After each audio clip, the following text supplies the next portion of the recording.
Fishy fishy. Stay tuned for the video. First, clean and gut the fish. Yes, with the knife against the scale.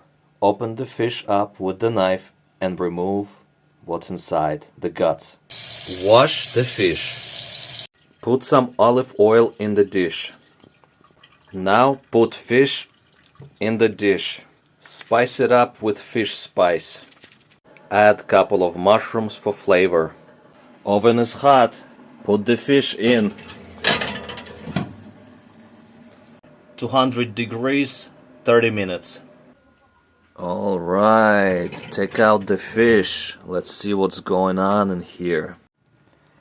Nice, it's cooked perfectly. Beautiful, tasty, steamy and delicious.